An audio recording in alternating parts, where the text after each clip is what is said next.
one of the most vital times in a young child's life is those 24 months, the first 1001 days. Now that is particularly important because that is when the brain development is really happening. You know that your baby is listening to you and responding to you by the way they start gurgling, they will be smiling, they will be waving their arms about, their legs, they'll be wriggling on the rug or whatever, and that's those signs to know that they're listening to you. Watch their eyes. They will be following you around. So as you're moving around their space, around their rug, they will be watching you. Their head will be moving and following you around the room. And that's when you know that they are totally engaged with you. When babies are responding to you, naturally, you must respond to them back. This is conversation. So you need to be responding to that. So when they smile, you smile back. And we see that all the time as mums and dads, as adults make faces to their child as they're speaking, and then they see the child gurgle back and laughing and waving their arms. Now, some people say that's playing with their child. That's you having a conversation with your child. Children are always experimenting with sound. They like to make noises, and they like to find out what different types of noises different mouth shapes make. So the with a closed mouth and the ba ba ba with an open mouth. So that's what children are doing. They are playing with sounds, they're experimenting, and that's what we want to happen. One of the best ways that parents can do that is by reading to your child.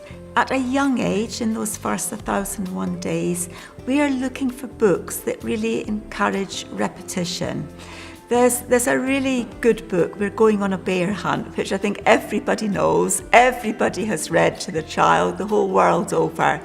And that's such a good book because it's got repetition in it, but it's also got all these wonderful noises in it, like the squish, squish, squish, as you go through mud, the swish, swish, swish, as you go through the long grass.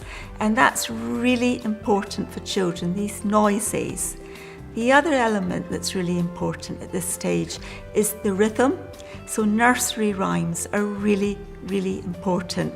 So children start getting that sense of time for their conversations. The ones that have actions like ring a roses that you can play with your child's hand, and then the bears, and you can run the bears up a child's arm and tickle them under their arm, again, are really important because they're multisensory.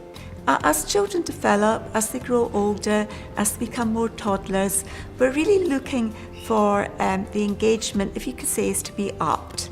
So we're asking more questions, we're sharing more books, and we're beginning very importantly what we call in early education, a term we call is sustained shared thinking.